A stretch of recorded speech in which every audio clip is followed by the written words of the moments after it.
Middle-income families are depending on food banks. They receive absolutely nothing. No federal tax rebate, no provincial tax credit. But they do get higher prices for food, gas, and heating. 7 of 10 premiers are demanding the Prime Minister spike the hike, but the NDP Premier of BC is cheering it on. Will the Prime Minister stop the suffering and authorize Premier Eby to spike the hike on April 1st? The Honourable Deputy Prime Minister and Minister of Finance.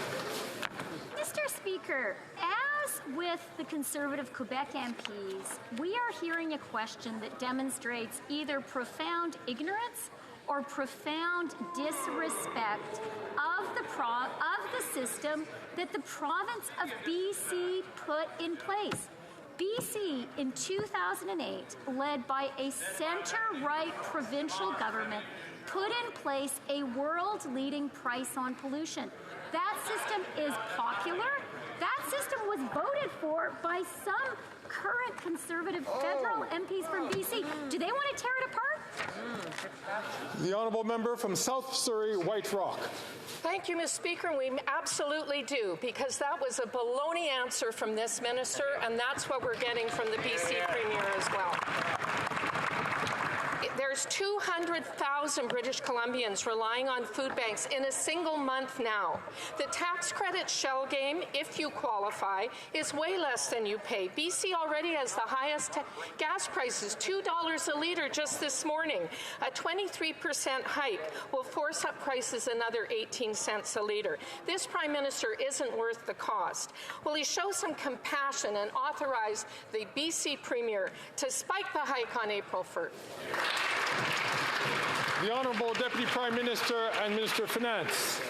Mr. Speaker, did the MP from BC just accuse the Premier of BC of putting forward baloney policies for the people of BC? So is the Federal Conservative Party intending to step on the jurisdiction of the province of BC? Is it intended to go against a system put in place in 2008 by a centre-right BC provincial government that the people of BC support? That is astonishing, Mr. Speaker.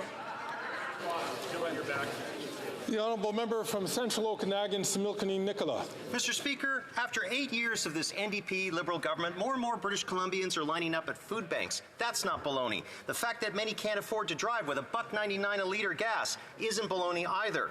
What's also not baloney is on page 75 of the BC's 2024 budget, where the provincial government blames this Prime Minister for forcing a 23% carbon tax hike on April 1st.